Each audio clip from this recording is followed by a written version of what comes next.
आज की इस विस्तृत चर्चा में हमारे पास शोध सामग्री और नोट्स का एक ऐसा पुलिंदा है जो हमें इतिहास के एक बेहद शानदार और रहस्यमयी पन्ने पर ले जाता है। हाँ, और ये कोई मामूली पन्ना नहीं है। बिल्कुल नहीं।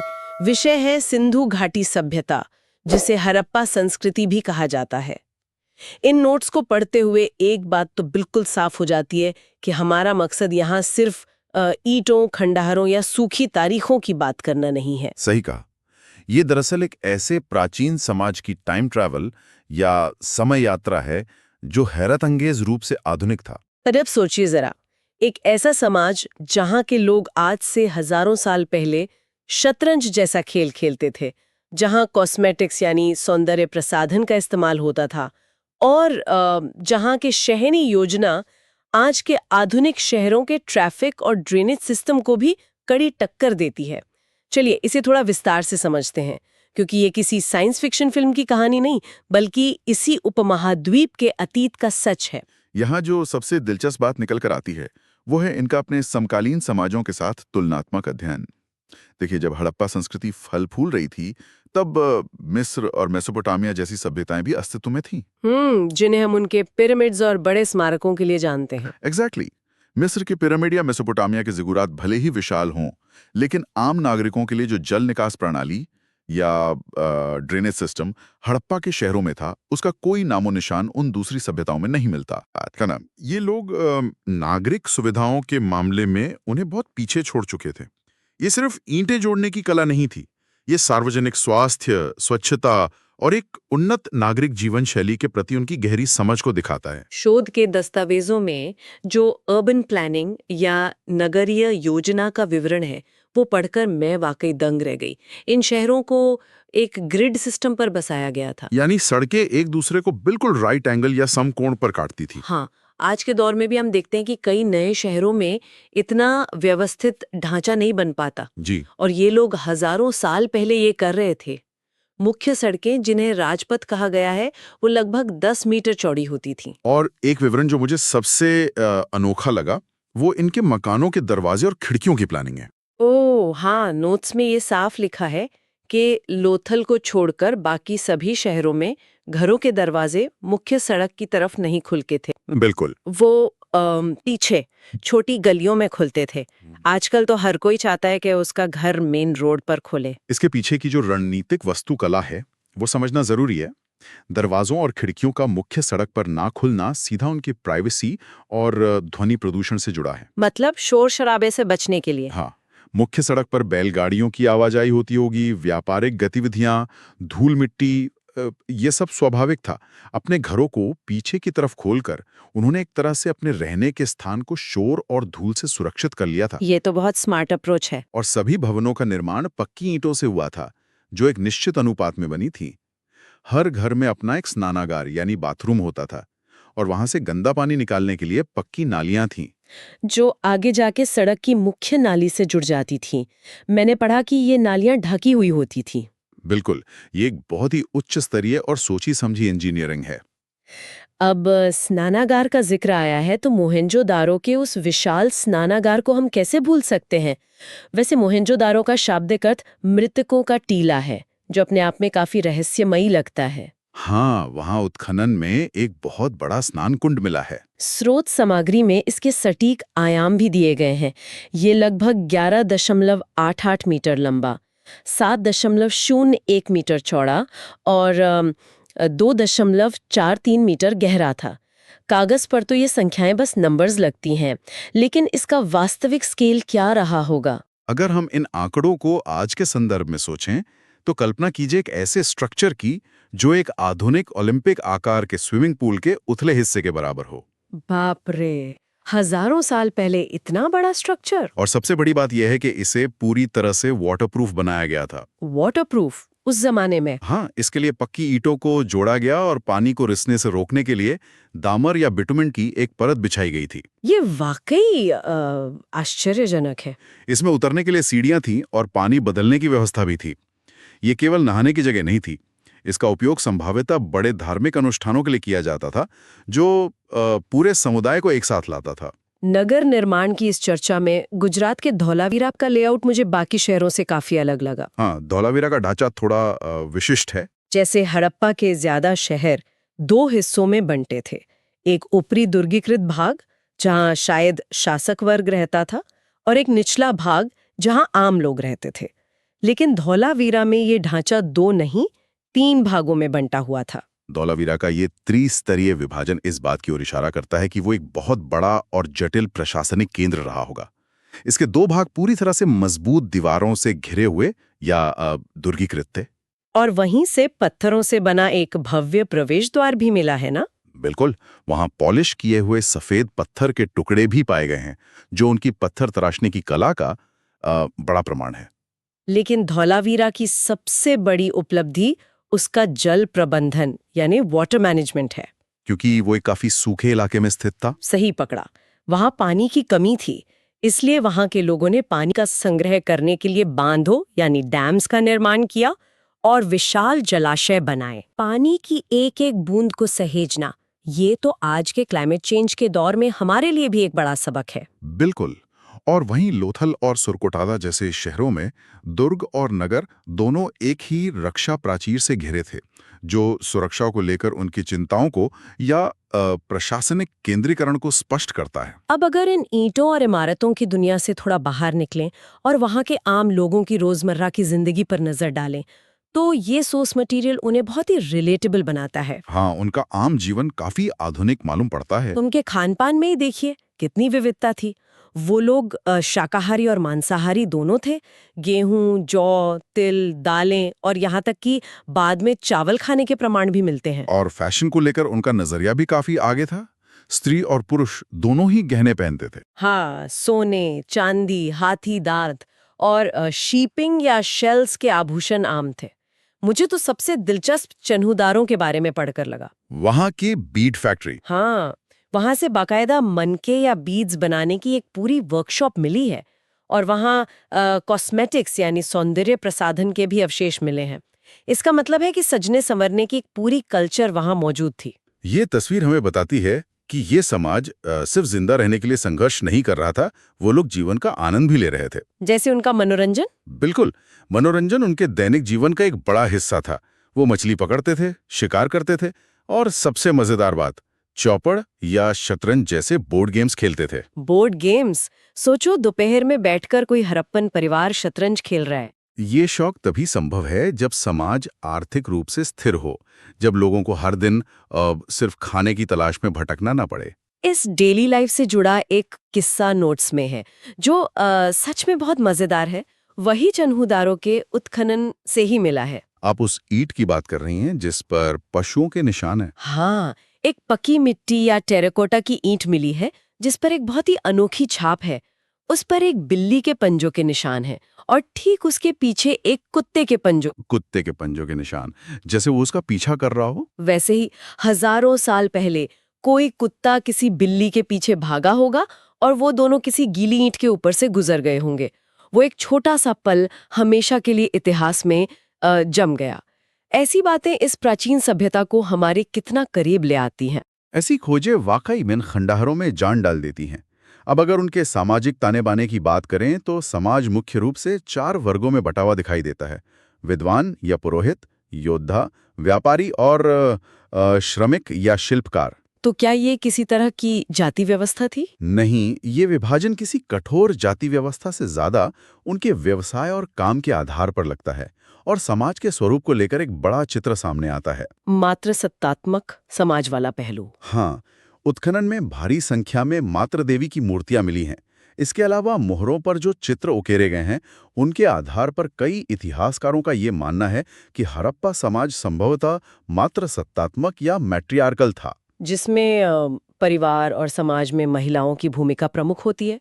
मोहनजोदारो से मिली उस कांसे की नर्तकी या ब्रॉन्ज डांसिंग गर्ल की मूर्ति को ही ले लीजिए। वो मूर्ति उनके धातु शिल्प का बेहतरीन उदाहरण तो है ही। और उसके खड़े होने का जो आत्मविश्वास से भरा अंदाज है, वो शायद समाज में महिलाओं की स्वतंत्र और सशक्त स्थिति की ओर भी इशारा करता है। लेकिन इन सब के बीच एक ऐसी बात है जो मुझे काफी रहस्यमयी लगती है। वो क्या? देखिए, इतने विशाल शहर हैं, इतनी बेहतरीन प्रशासनिक प्रणाली है, मातृ देवी की पूजा हो रही है, लेकिन इस पूरे सिंधु घाटी सभ्यता में किसी भी बड़े मंदिर या देवालय के अवशेष नहीं मिले हैं। वास्तुकला के इस पहलू का ना होना सच में बहुत कुछ कहता है। अगर हम समकालीन मेसोपोटामिया और मिस्र को देखें तो वहां बड़े बड़े मंदिर होते थे जो शायद सिर्फ धर्म के नहीं बल्कि सत्ता के भी केंद्र थे। सही फरमाया। हड़प्पा में किसी स्मारक या मंदिर का ना मिलना ये संकेत देता है कि शायद उनका धर्म बहुत व्यक्तिगत था, या फिर सत्ता का केंद्र कोई धार्मिक पुरोहित वर्ग नहीं बल्कि व्यापारी वर्ग था। व्यापारी वर्ग? हाँ, क्योंकि ये एक ऐसी सभ्यता थी जिसने अपनी पहचान हथियारों या युद्धों से नहीं बल्कि व्यापार और अर्थव्यवस्था से बनाई थी। अर्थव्यवस्था की बात आई है तो कृषि यानी खेती उनके समाज की रीढ़ थी। शोध के अनुसार 9 अलग अलग तरह की फसलों की पहचान हुई है और इनमें सबसे खास कपास है। कपास का योगदान तो विश्व स्तर पर उनका सबसे बड़ा गिफ्ट है। बिल्कुल। कपास की उपज की दुनिया में पहली जानकारी सिंधु सभ्यता से ही मिलती है। यही वजह है कि प्राचीन यूनान के लोग कपास को सिंडोन कहते थे, जो सीधे तौर पर सिंधु शब्द से निकला है। और खेती की तकनीक भी उन्नत थी। हाँ, खेती के लिए हल के इस्तेमाल के भी साक्ष्य हैं। कालीबंगा से जुते हुए खेत के निशान मिले हैं। वैसे कालीबंगा का मतलब काले रंग की चूड़ियां होता है ना? जी हाँ, लेकिन कृषि के अलावा जिस चीज ने उन्हें एक महाशक्ति बनाया वो था उनका मानकीकरण यानी स्टैंडर्डाइजेशन। ये स्टैंडर्डाइजेशन असल में किस तरह से काम करता था? देखिए, इतिहास के नजरिए से ये बहुत बड़ी बात है। हड़प्पा के लोगों की माप तौल की प्रणाली अत्यंत सटीक थी। तौल की इकाई संभवतः 16 के अनुपात में थी, जैसे 16, 64, 160 और इसी तरह आगे। डेसिमल सिस्टम जैसा कुछ? हाँ, उन्हें फुट और क्यूबिक की भी जानकारी थी। दूरी मापने के लिए बकायदा स्केल बनाए गए थे, जैसे लोथल से हाथी दांत का बना एक पैमाना मिला है। इसीलिए उनकी ईंटें भी एक ही आकार की होती थीं। एग्जैक्टली। अब अगर इसे एक बड़े पर्सपेक्टिव में देखें तो पूरे विशाल क्षेत्र में एक जैसी ईंटों का आकार, एक जैसे बट, ये सब बिना किसी मजबूत और केंद्रीकृत प्रशासन के संभव ही नहीं है। ये सुनिश्चित करता था कि व्यापार में कोई बेईमानी ना हो। और ये व्यापार सिर्फ उनके शहरों तक ही सीमित नहीं था, बल्कि ये एक ग्लोबल इकोनॉमी थी।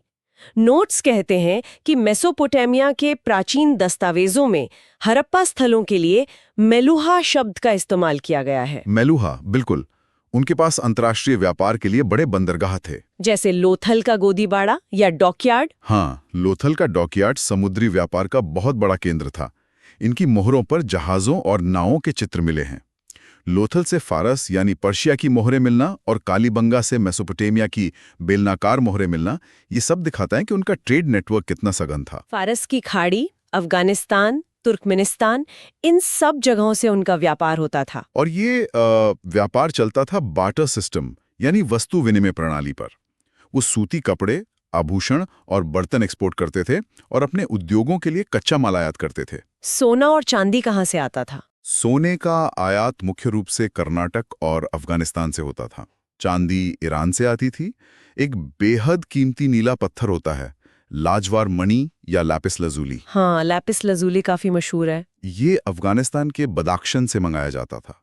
तांबा राजस्थान के खेतरी और बलूचिस्तान से आता था, जबकि टिन गुजरात से। इन धातुओं का आयात सिर्फ शौक के लिए नहीं हो रहा था, इसके पीछे एक तकनीकी क्रांति थी जो शायद कांसे यानी ब्रॉन्ज के निर्माण से जुड़ी थी। बिल्कुल, वो लोग तांबे और टिन को मिलाकर कांसा बनाते थे। और इसके लिए वो एक खास तकनीक का इस्तेमाल करते थे, जिसे नोट्स में लुप्त मोम प्रक्रिया या लॉस्ट वैक्स टेक्निक कहा गया है। कांसे की नर्तकी की मूर्ति भी इसी तकनीक से बनी है। लेकिन मैं सोच रही थी, ये लॉस्ट वैक्स टेक्निक काम कैसे करती थी? ये धातु विज्ञान की काफी जटिल तकनीक है। इसमें सबसे पहले मोम या वैक्स की एक मूर्ति या मॉडल बनाया जाता है। फिर उस पर चिकनी मिट्टी का एक मोटा लेप लगाया जाता है और सूखने के लिए छोड़ देते हैं। अच्छा, यानी मिट्टी का सांचा बन गया। हाँ, फिर जब मिट्टी सूखकर कठोर हो जाती है तो उसे आग में पकाया जाता है।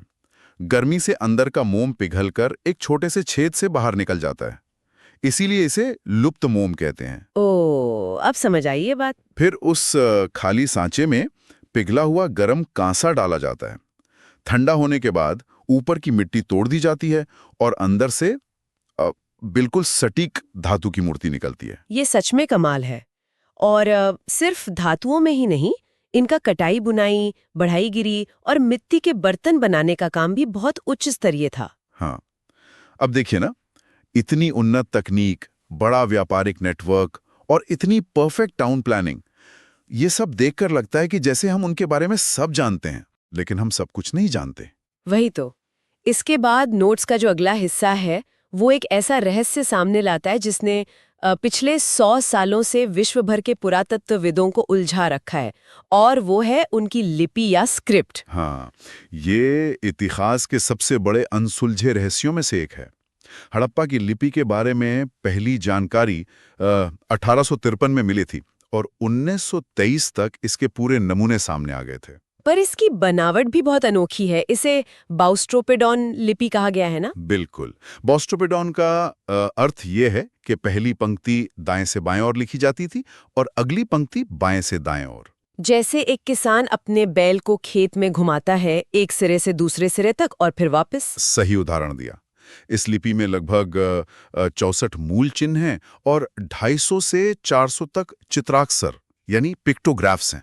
सबसे ज्यादा किन चिन्हों का इस्तेमाल हुआ है? ऊ आकार के चिन्ह और मछली के चित्र पाए गए हैं।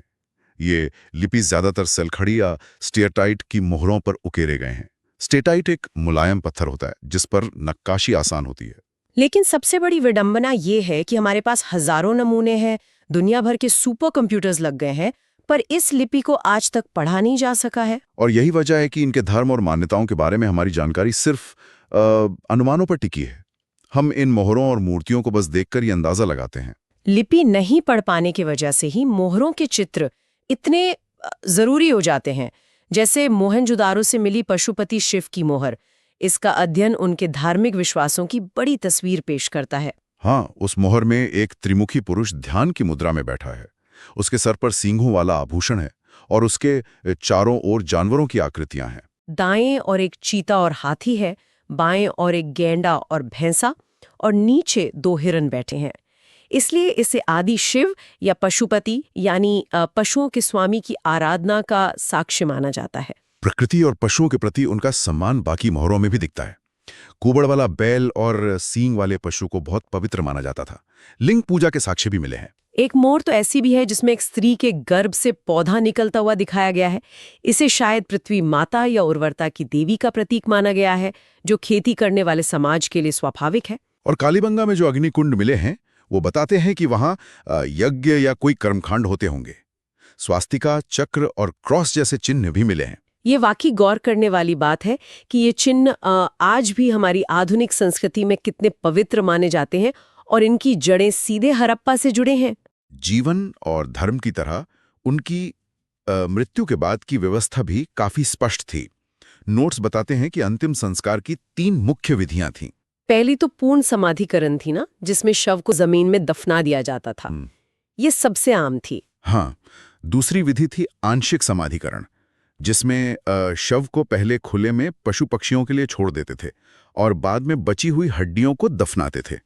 और तीसरी विधि दाह संस्कार की थी, जिसमें शव को जलाया जाता था। कई कब्रों में शव के साथ बर्तन और आभूषण भी मिले हैं, जो मृत्यु के बाद के जीवन में उनके विश्वास को लिखाता है। इन सब बातों को मिलाकर देखें तो ये एक बहुत ही स्थिर, व्यवस्थित और समृद्ध समाज लगता है। लेकिन फिर इतिहास का एक बहुत बड़ा सवाल हमारे सामने आता है। लगभग 1800 ईसा पूर्व के आसपास इस महान सभ्यता का अचानक पतन होने लगा। शहर वीरान हो गए, व्यापारिक नेटवर्क टूट गए, और वो जो इतना सटीक स्टैंडर्डाइजेशन था वो भी गायब हो गया। पतन के इन कारणों पर विद्वानों में एकमत नहीं है। मॉर्टिमर व्हीलर और गॉर्डन चाइल्ड जैसे इतिहासकार मानते हैं कि आर्यों के बाहरी आक्रमण ने इसे नष्ट किया। वहीं जॉन मार्शल और एसआर राव का मानना है कि भयंकर बाढ़ ने इन शहरों को डुबो दिया। कुछ और भी साइंटिफिक थियरीज है, जैसे जलवायु परिवर्तन या क्लाइमेट चेंज। हाँ, एएन घोष का मानना था कि बारिश कम हो गई और नदियां सूख गईं। KUR कैनेडी के अनुसार शायद मलेरिया जैसी किसी भयानक महामारी ने इस आबादी को खत्म कर दिया। और फेयर सर्विस जैसे विद्वान पारिस्थितिक असंतुलन या इकोलॉजिकल इम्बैलेंस को वजह मानते हैं। मतलब उन्होंने अपने प्राकृतिक संसाधनों का इतना ज्यादा दोहन कर लिया कि जमीन रहने लायक नहीं बची।